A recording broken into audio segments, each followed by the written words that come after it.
Morning, good afternoon, good evening, everyone. Thank you very much for showing up today for our 18th session of Unrehearsed Futures Season 2, Possibility, Plurality, and Planetarity. We have 2 more sessions left in the season, at which point we're going to take a short break of 4 weeks, and then we'll come back for another series of sessions before the end of the year. We're looking forward to tonight's, this evening's or this afternoon or this morning's discussion. I'm gonna allow and hand it over to my colleague Nqelenga Kabwe, who's our host this evening, to introduce it. And thank you so much for coming. Fabulous, thanks, Amy. Greetings, everyone. How fabulous to see you all. This is so nice. Particularly welcome if this is your first Unrehearsed Futures. Welcome back. The regulars. I am very pleased to be in conversation today with 2 of my friends and colleagues who work at the intersection of theatre and performance and political activism in various ways. And really what we're going to do today is share a series of reflections of particular instances of work where Alex Sutherland and Pumelela Nqelenga, who goes by Push, examples of their work that respond to the 2 broad questions that are kind of on the table for us today to be in conversation about. And the questions are, and these are the ones that went out on the mailer: what is the role of embodied creative practice in moments of resistance and rupture? This is one broad question. And the second one is, how does the work of activism, political organizing, and social movement building require reimaginings of theatre and performance pedagogy?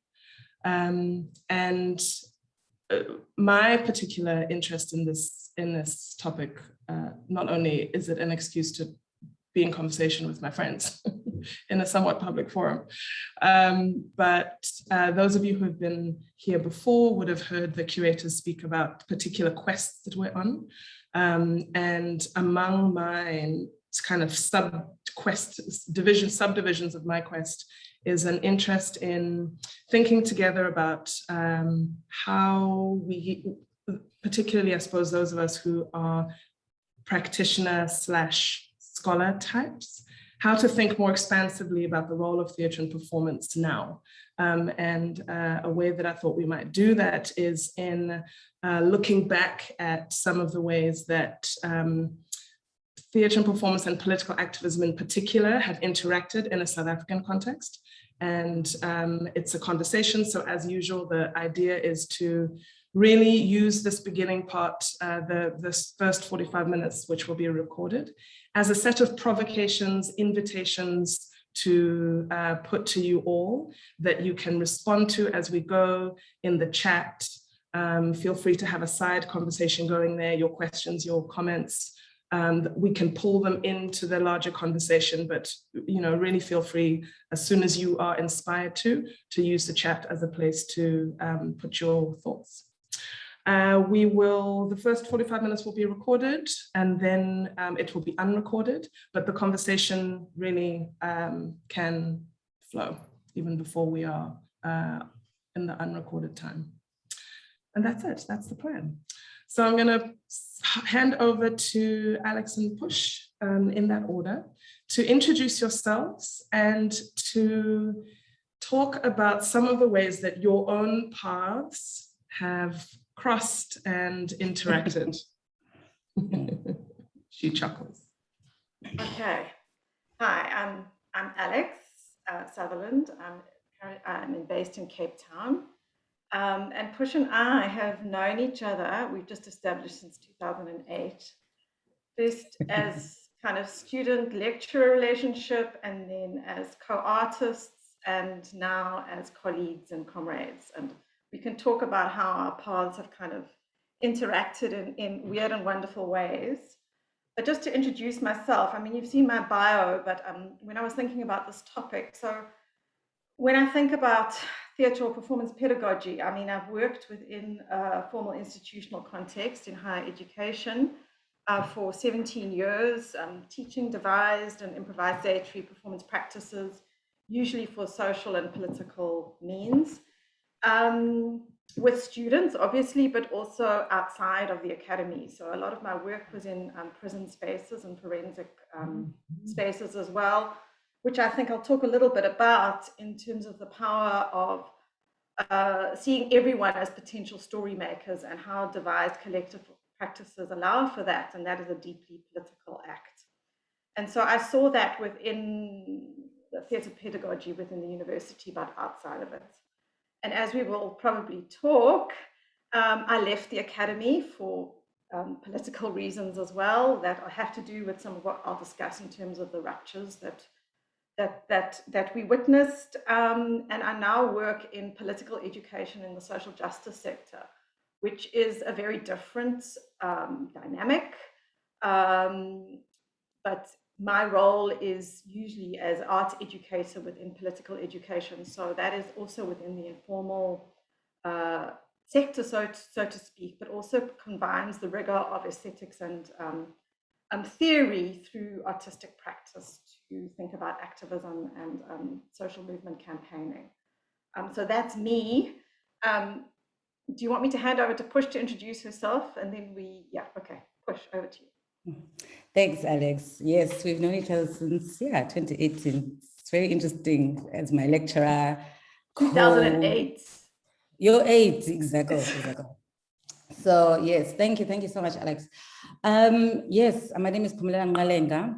Affectionately known as Push, so you can also call me Push. I am predominantly a performer, educator, and I started lecturing at, I think in 2015 at the University of KwaZulu-Natal in Pietermaritzburg. And this was kind of initiation for me into my own practice, pedagogical practice. And I found myself teaching in a moment of rupture, in a moment of protest. And I then started to see that the way in which I had to teach and the way in we had to teach in the department had to really engage with protest and activism. I do see myself as an activist, absolutely, but I think these moments, in moments of rupture, that's where my moment of activism really starts to be performed.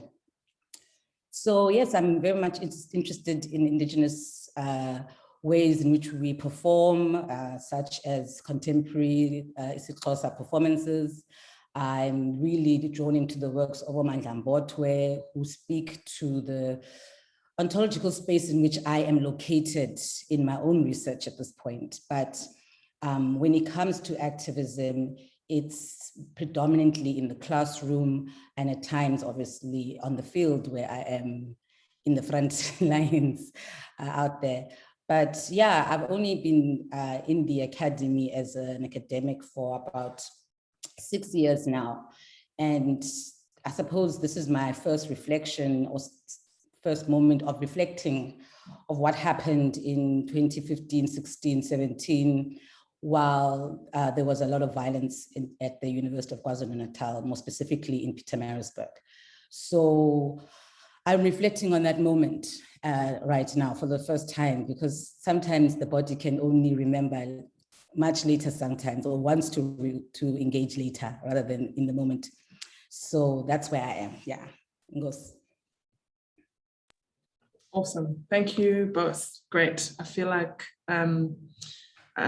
we might loop back to some of the particular projects that you have worked on together. But before we do, Alex, can I hand back to you to kick us off, to share your kind of first reflection, and then Push, you please come in straight after that. Thanks. Okay, so I think I'm just going to reflect on kind of 3 moments which speak to your first question about embodied creative practice in times of rupture. And because Push and I have both been within the South African university context, teaching in theatre and performance departments, different ones at the time, during the massive student uprisings in 2015 and 2016. I'm going to start with that because my first reflection on this idea of rupture was during, so at Rhodes University, we not only had Freeze Must Fall and Rhodes Must Fall, we also had a very important rape protest called Are You Reference List, which was a third level of shutdowns and protests within the university. And it was during that time that I just want to reflect on that first moment. So there was this massive protest against rape culture and inaction and silencing of women's voices about a culture of rape on campus, which is a worldwide problem, as we know. And there had been a systematic silencing from senior management about some of the voices, and this then erupted into a very, very angry protest that had been simmering for a long time. And it was round about this time that there was a lot of anger with students, and I happened to be on the course syllabus was Boal, wonderful. You know, and there was all these contradictory moments coming from you just have to carry on teaching. It didn't matter if, you know, rubber bullets were on the streets outside the department. You got an SMS the night before to say, can you pitch up at your 8:40 lecture and continue as usual, which I found quite violent and unethical. But this was a moment to get students together. And so I designed very quickly a workshop using Boal techniques for students to reflect in an embodied collective way about how senior management and many aspects of the university had responded to this protest. You know, as usual, students were criminalized, they were pathologized, they were just seen as angry Black women. And how do we process that in a collective embodied way?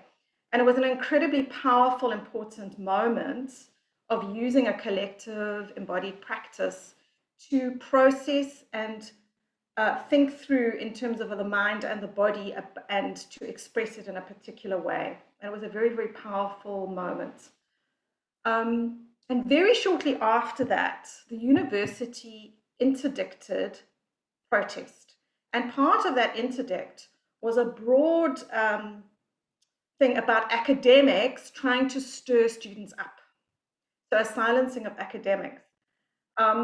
And that resulted in a whole legal process of trying to get that interdict stopped because it was so broad and because it was silencing basically academic freedom in a large respect. And it was the first time in my teaching career that I'd been scared that I was going to be come down upon because I'd run this workshop and that maybe people had taken pictures. And it just became a really confusing time in this moment of rupture. And I was thinking back to how in other times, my attempts or any attempts at critical pedagogy and asking students to think through difficult questions would be lauded by the university. It would go in my teaching portfolio and, you know, people would go clap, clap, clap. Isn't this wonderful pedagogy?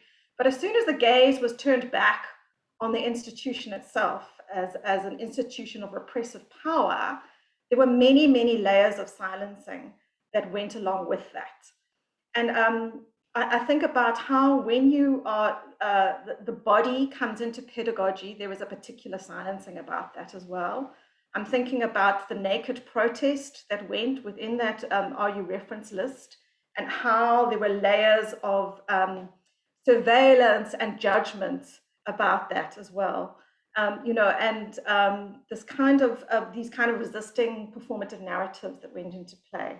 So that's my kind of first reflection about being in the academy.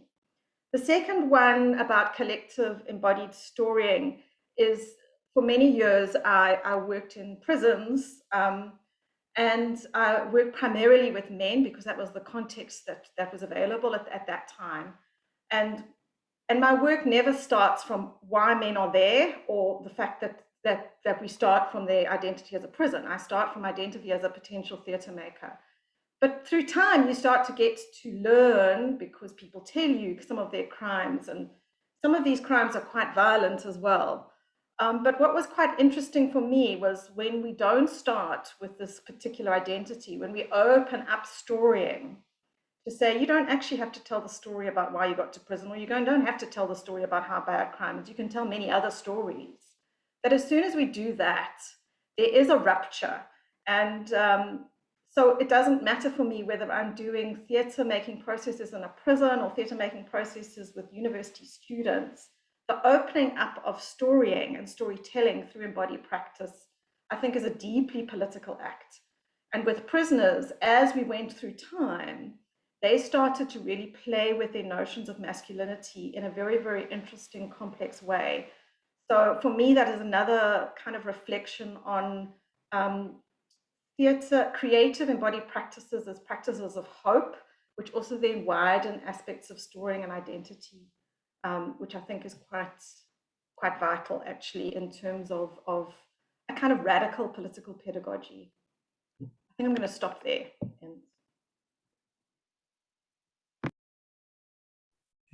Can I go through there? Go ahead. Thanks, Push. Thank you. Thank you so much, Alex. I mean, what you're saying about what happened at Rhodes really does resonate to what we experienced at, obviously, at the University of KwaZulu-Natal, more specifically at Pietermaritzburg campus. Before I want to start this reflection, I just want to dedicate this moment to one of my students who just passed away, Senzo Sibisi. May your soul rest in peace. He was an incredible drama student at the University of KwaZulu-Natal campus in Pietermaritzburg. So by the time I arrived in 2015 at the University of KwaZulu-Natal, I've already experienced numerous protests that I've been part of at Rhodes University. But the biggest difference I noticed was violence at UKZN. And when we speak of violence, I'm talking about physical intimidation of violence. The first thing you notice is the hypervisibility of security police and campus security, private security. The police only arrived in 2016, which really explodes the violence. So already guns are pointed at you by the gate when you are walking onto class, and we absorb this into the body. And we often forget that there's an absorption of this violence in the classroom as well. So one of the things some of the points that I've come up with is that, well, the things that I noticed was teaching in itself during a time of rupture, during a time of resistance, is a modality of activism to teach during this time. Because as lecturers in the drama department, we had to question the complexity of our own position in this moment. What are we doing here? How are we part of and not part of? Moreover, we picked up that the students themselves who are activists, when we were trying to have this embodied practice, it was difficult at times to engage with the body, because it was still arrested in the terror of the violence, specifically by the security. But obviously in 2016, it gets accelerated because the police arrive and they terrorize the residences. I mean, we'll get, let's say, for example, like situation reports in the morning saying there was a little bit of unrest at 2 in the morning. And when you start listening to the voice notes of the students at 2 in the morning, they are being shot at in res. And you're going, wait, this is not a little bit of unrest, this is terror. So even the languaging of how this is done was something to really look at, because we knew what the university was saying was not necessarily the truth. So by creatively engaging, we knew this was a way forward for us as a department. We were finding ways of interpreting life experience for the students and ourselves, so that to hold this complexity in this violent moment. It's hard to make sense of this context. However, it seemed that narrative, storytelling, song, dance began to use the imaginary as a critical space to make meaning for ourselves and for the students. We opened the complexity through an embodied creative practice. We couldn't ignore it, in other words. Thus, an embodied engagement seemed to hold this difficult space. So enter Sarafina. For those who don't know, this is a play done by Nqelenga that reflects at the 1976 student uprising. When we decided in 2015 at the University of KwaZulu-Natal to do Sarafina at the Hexagon Theatre, it was not an easy decision because we knew that it was really provoking or was part of this discussion that was happening around campus at the time. And we didn't know how we were going to hold this, but we went for it. And I was very, very, very impressed by Mem Dokozo Madlala, who was the director of the production, who held over 30 students, musicians, technicians, and anyone who has ever done a musical would know it's stressful, but at a time of protest, it was on another level. And it also meant, as a department, we all had to be engaged in it somehow, some way, and we were. And what was quite exciting about this was that it created a space of a teaching and learning experience, in as much as a reflective space for the students to talk about the past colliding with the context, with the moment. So 1976 and 2016 became blurred all of a sudden in this theater space, in the Hexagon Theater. I know what was also interesting was we wanted to hold the substance of the education as well, especially in a neoliberal university where numbers matter.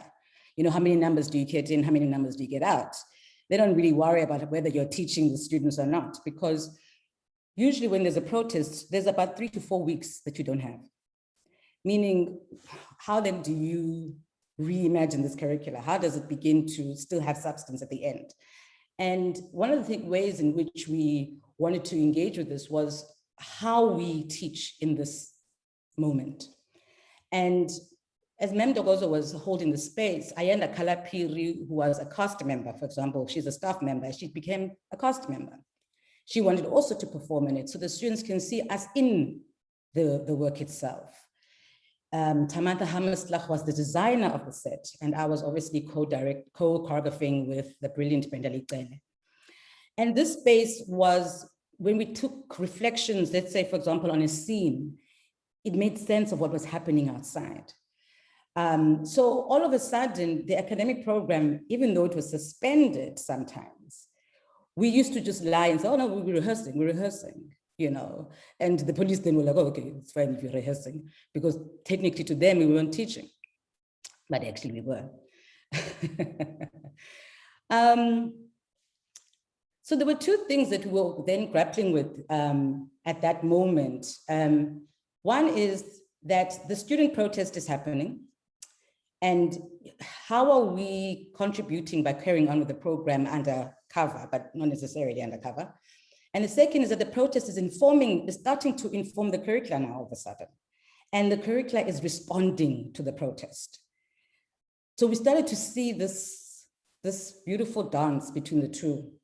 And therefore, as an education experience happening, we opened up our pedagogical notions of how can we teach during times of protest? How can we teach during times of rupture?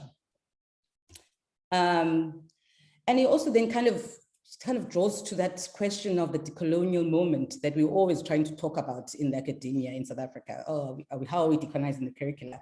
For us, this was a big clue, you know, that we couldn't escape the context, the violent context that was happening. So I suppose to sort of look into these questions of yours, I kind of then came up with this sort of idea that, you know, embodied practices give us understanding of the moment is a moment in itself.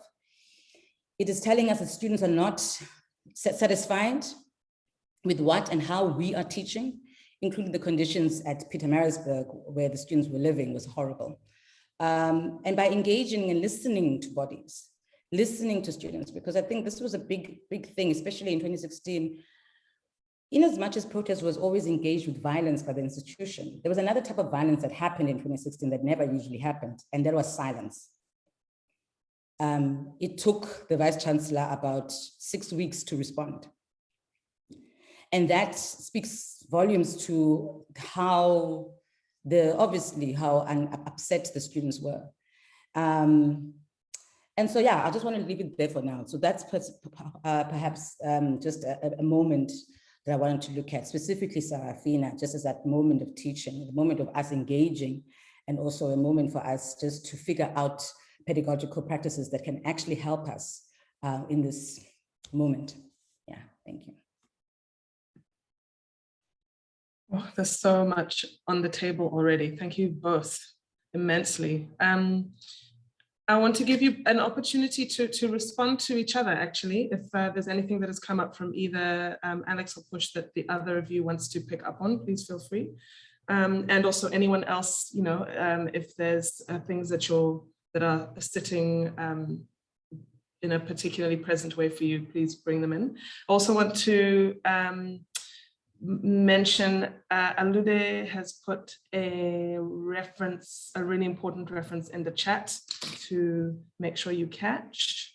And great, this chat is happening. So some things that my pen couldn't move fast enough, but some things I was particularly struck by when both of you were speaking is,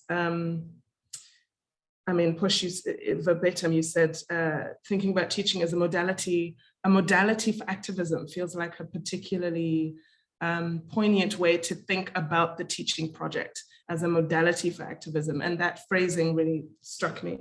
And this question of, you know, a question that I feel like I'm sitting with now, you know, if we consider obviously not to the same, it's a different kind of rupture now. I feel like we're sitting in a particular kind of rupture, and Unrehearsed Futures as a series has emerged in a way out of the different kinds of ruptures that the pandemic has created for all of us, right?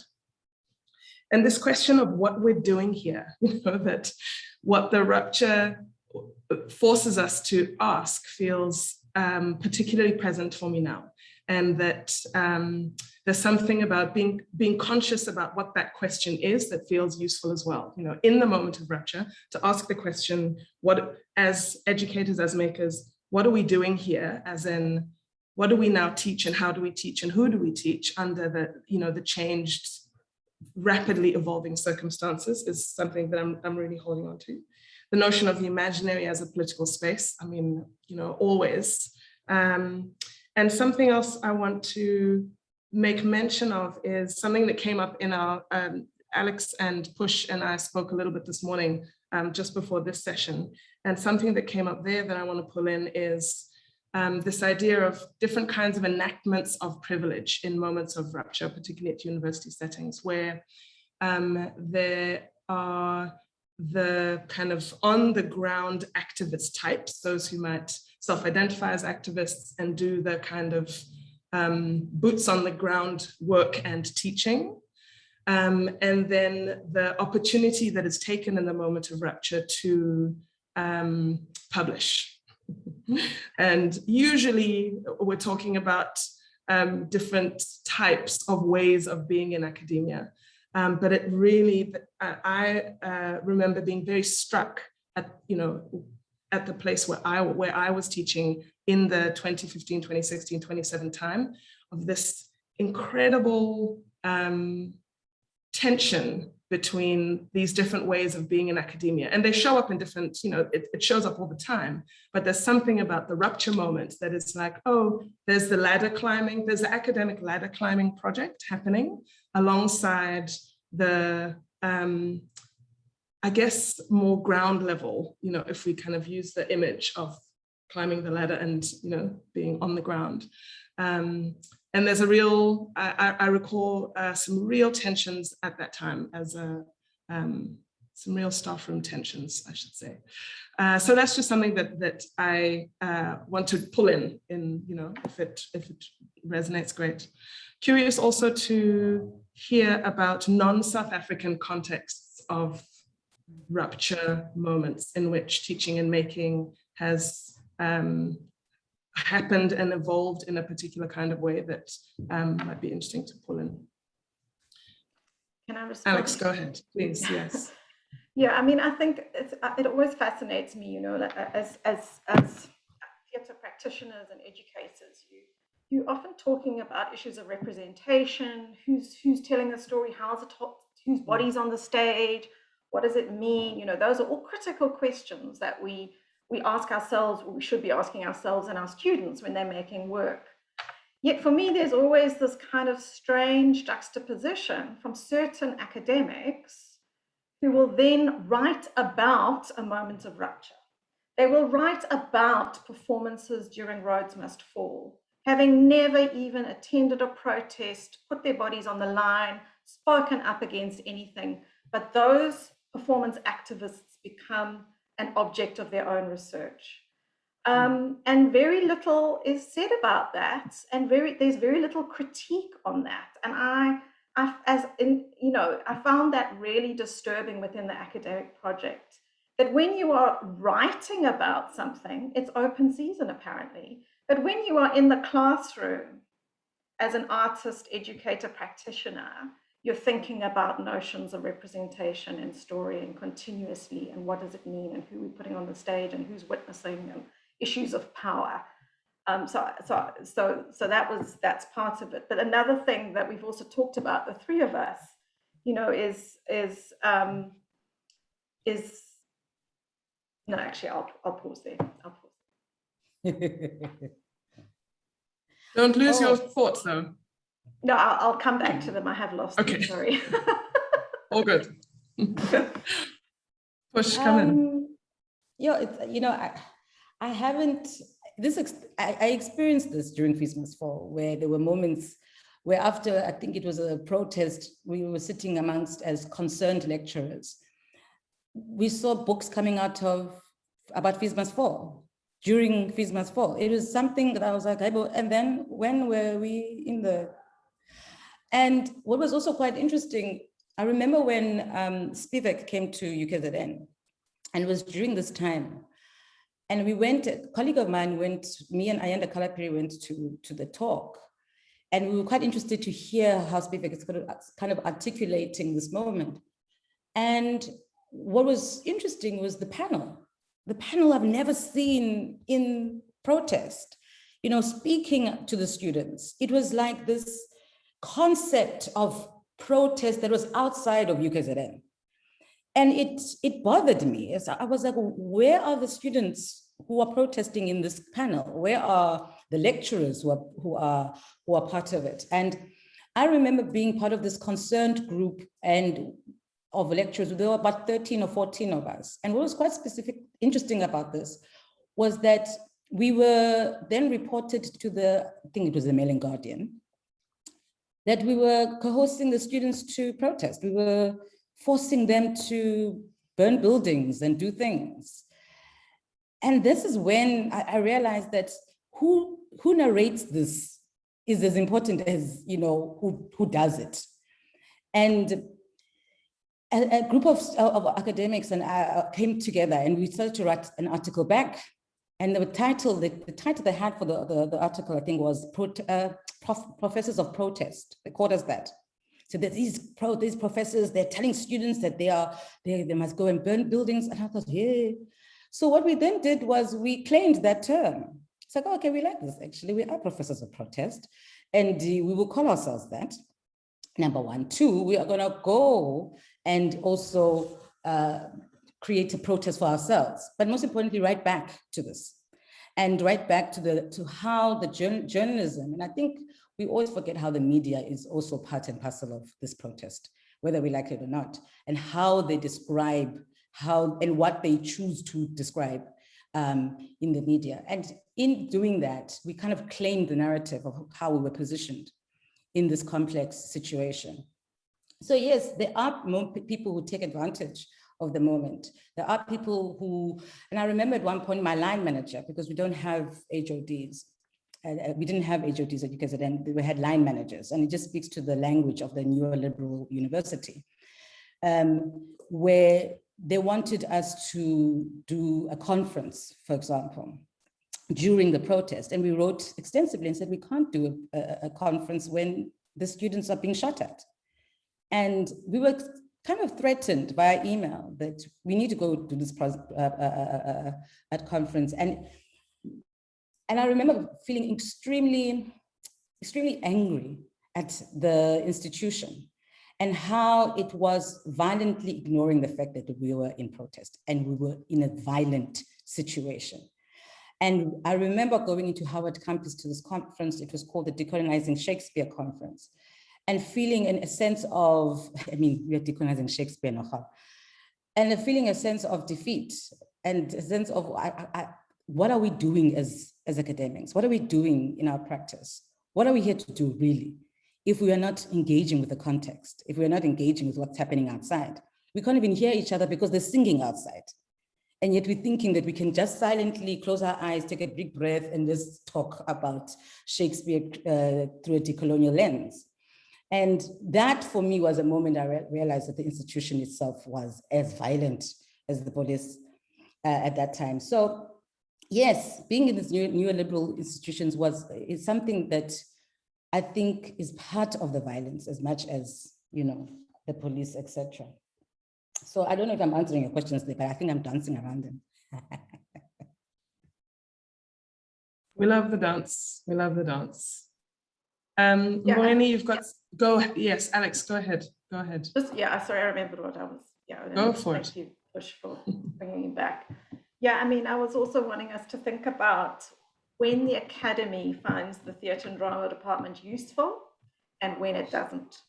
And so often the theatre department is, oh, yay, they can do X, Y, and Z for us, you know, and tick a whole lot of boxes. I mean, this happens a lot. It happens a lot in South Africa. And Jill Dolan in America talks about this, is how the theatre department is harnessed for certain agendas within the academy. But then obviously when it's no longer useful, you know, the theatre department doesn't get funding, or no one comes to see your student works, or you're expected to suddenly teach online when it's impossible, you know. So I think those are also important questions about how the academy responds to a theatre pedagogy as well. And so Push and I worked in many different guises on something at Rhodes, which ticked many boxes for the university for first-year students during orientation week. But then, of course, you know, when the drama department at Rhodes became often the site of protest, you know, that was a very, very different reaction from senior management about, you know, how again, where is the critique and the power directed? As soon as it is directed towards the university, then it's shut down and it's silenced as well, or performances become silenced. I think, Alex, you're raising such a good point there. I know, for example, you know, usually theatre will be used as an item in a conference, or can you just make a play quickly about HIV/AIDS, quick. You know, we kind of approached in that manner. I don't know if anyone resonates. I mean, I want to go back to what you're saying about FISMA, about the Most Amazing Other show. But what was interesting at the Hexagon Theatre was that there was this amphitheater where students would go specifically to go and sing there because their voices would be amplified. And it reminded you that obviously protest is a performance in itself. And the students knew where to go directly. They needed to go to the theater to be seen, and their bodies to be seen, and their voices to be heard. And for us, it forced us then obviously to engage, because when it's that loud, when the songs and the music and everything is that loud, you have no way of ignoring it. So it's interesting how the architecture of theater itself, the protest it's like a magnet. It kind of goes there in the institutions. You start seeing students going towards the theater, whether we like it or not. And I think that was something very useful for us as a staff to go, wow, we didn't realize that the amphitheater would be the site of performance for the protest itself. So yeah, how we are used is crucial. Usually, I always say we are items, you know, we need to fit into the agenda with the performance, but we can't critically engage apparently with performance. Because the moment there is some critical engagement, it's like, well, now you're being preachy, go away, blah, blah, etc. So it's interesting how we are positioned within the academy. Thanks for saying that, Alex, and taking us there as well. I mean, I'm also, it's making me think about ways to resist being co-opted in some way into, you know, where the agenda of the university at large might contradict a kind of personal teaching activist agenda in that moment. And of course, these are decisions that get made very quickly and are responsive, and the work is often devised and totally responsive. But there's also when the call comes from the university to say, won't you pull together a panel quickly so that we can be seen to be having a conversation about this very important thing, that there's a kind of co-option to also deal with in that moment. I want to pull in, Mongeni, you have a question here. I don't know if you want to ask it out loud. The one that starts, I wonder whether you might talk a little bit about the students' own professed awareness of the power of working through the repertoire. Hi guys, thank you so much. This has been so juicy already. And it's got me thinking along these lines, right? I find this idea and found it both fascinating and troubling in equal measure at the time. This professed need, compulsion to put the body on the line, which I'm literally using their words, right? Often students feel like we're putting our bodies on the line, come hell or high water. It's about risking it all because of what we stand to gain from the sacrifice, I guess, for want of a better word, that we are making in this particular instance. Yet at the same time, and this critique came from various quarters, including from within the student body itself, is that the capacity to put one's body on the line is an ableist position in some ways, right? Is that there'd be an expectation in some ways that, if you were committed to the cause, quote unquote, if you were committed to student action, you had to be there on the front line performing protest in a particular way, which I think I found troubling, like other people did, in that it assumed that we all arrive at that moment with, I guess, the same kind of corporeal, but also psychological reserves that allow us to kind of throw ourselves at the coalface, to throw ourselves at the violent apparatus in order to kind of do something.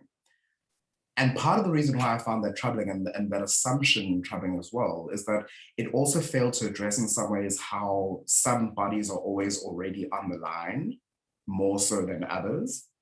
And yet often those bodies, which are usually the bodies of women, and the bodies of Black women particularly, and the bodies of queer people, were also then expected to lead the charge and bring everyone else dragging, kicking and screaming along with them to the party. So I found myself kind of trying to manage that tension between recognizing that we have this capacity to do this really important imaginative work that is deeply political, that is absolutely shifting the world around us, but also the that there are certain kinds of people who are more fit for purpose in that particular scenario than others, without necessarily naming it so. Yeah, so I guess it wasn't a question, it's more of an observation, that there's also this kind of other thing, this other under kind of toe that's happening there, that kind of, I certainly, started thinking more explicitly about the complicated intersections that the students are working from, but also that faculty are working from, especially again, Black faculty who are complicatedly oriented towards what the institution represents. Yeah, and this idea of the body being at the forefront of kind of pushing the body to the front brings all of these things into play and also throws them into disarray in really, I think, kind of critically generative ways.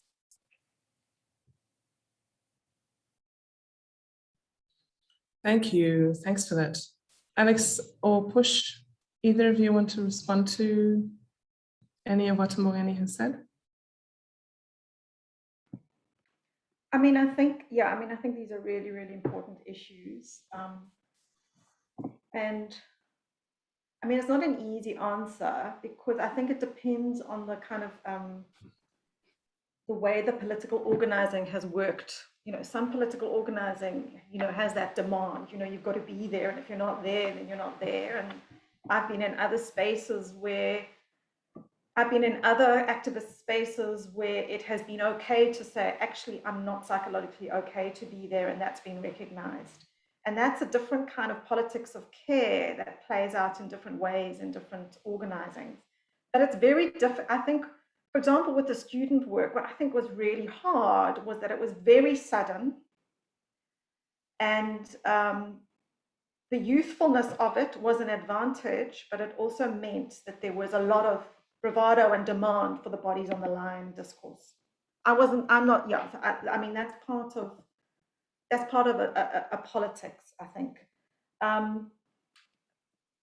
When I made the critique of, academics who then go and write about it, I'm not talking about academics who were always there, but even academics who I know don't have a progressive politics, using the moment to go, oh, this is a nice performance, oh, this is hot. You know, this I can write about the decolonial project, you know, now, because, you know, I was kind of part of that department.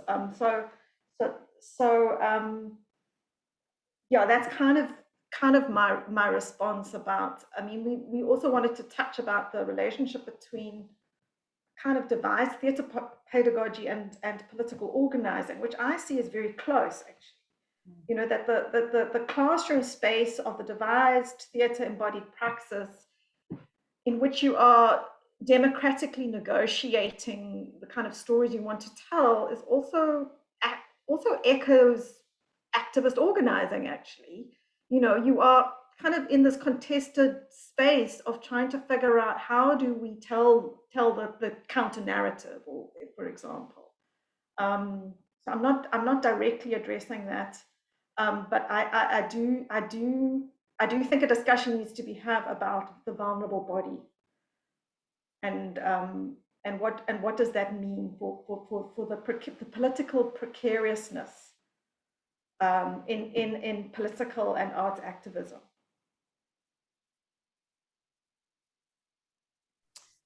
Nqelenga, you're raising quite an interesting point here. Because the bodies, you're right, the bodies that are on the line are usually the bodies that are often targeted. They're often hyper visible. And I think my first observation when I arrived at UKZN at that time was that the Black body, and I'm not going to even mince it, the Black body was a target. You know, the gun was pointing at it often, from classroom to another classroom. And the articulations of protest began to sort of embody the violence themselves. So you started to see the burning of buildings. You started to hear the violence coming out of speeches from students, that we're going to meet them with those rubber bullets, with other things that they have, whether it's sticks or stones, whatever. And so, I mean, I remember quite vividly being in a meeting with the DBC during Fees Must Fall and saying, why are the security officers here? And they said, oh, they're here to protect you. And I said, from whom? And they couldn't answer that question because HR said, don't answer that. Because they couldn't say, we are protecting you from students, because technically they're also there to protect the students. And eventually, after a moment of anger, the DBC then answers, we're protecting the buildings more than anything else, actually. Your bodies are not that important. And that spoke volumes then to how these bodies were just, they didn't care. They didn't care. They were the bodies that are coming from rural areas, the Black bodies, they were poor bodies. It would take about 3 to 4 weeks for the media to pick up a protest at UKZN. And that spoke volumes to who cared about that type of body. In society, we just didn't. And so therefore they were disposable. And the only way to be visible and to be recognized was this violence, to meet the violence with the violence. And I remember in one student meeting saying, I can't protest, I can't jump over a fence, guys. My big bum can't do that. Is there any other way, really? And you could see that there was like a commotion over, then what other way is there? Either you run or you don't run. And I mean, it's funny to say it like this now, but I remember the moment going, okay, well, I'm not going to participate then in that protest because I can't run anymore. I'm tired. So yes, Nqelenga, you're raising a huge point about the bodies that are on the line and also articulations of protest. But what was also interesting, I don't know if it kind of feeds back to your question or to your comment, Nqelenga, was that there were types of protests that started to emerge. So the singing and dancing were not the only ones. You started to see people burning in paper. You started seeing people using prayer as protest. For example, the theology department came with their students to pray as a site of protest. So you started to see, okay, there have to be alternative ways. And in fact, with a group of academics, we started to list alternative ways in which we can protest that are not necessarily going to counter the interdict that was there, because we're not allowed to be more than 12 people at a time. So we knew that the classroom was the only place where people could meet. So we created these open lectures, for example. And when the police arrived and said, why are the people singing in that room? I was like, oh, we do drama, we're singing. Drama class, we sing. What's your problem? And I remember this conflict between me and the police. There were 10 police officers between me and my colleague, Dr. Eng. They were pointing, there were 10 or 11 of them saying, why are these people singing? You shouldn't be having a meeting. Like, no, we're having a meeting, we're having a drama class. And when we started to frame and start to be more creative and imaginative, you could see the internet couldn't affect us at that time. But I was very keen to see how spirituality was another approach, was another way into this moment, and how to navigate it without having to meet violence with violence. So yeah, I mean, that's probably just a little point I thought to just raise. So I need to pause us here because we're 7 minutes over the time that we said we would stop recording. But what I actually want to do is to say that there's a question in the chat from Camille. And Camille, I want to, if you would like, invite you to speak it out loud. The one that starts with, do Alex or Push foresee a future between theatre and university support? If you would, I'm happy to read it, but please also jump in. But for the sake of the agreement that we made at the beginning, we are going to end the recording and continue the conversation and just move. We're just going to keep going formally like this until 1:15 the hour. And then after party is also another continuation. But just to honor the plan at the start, we're going to end the recording now.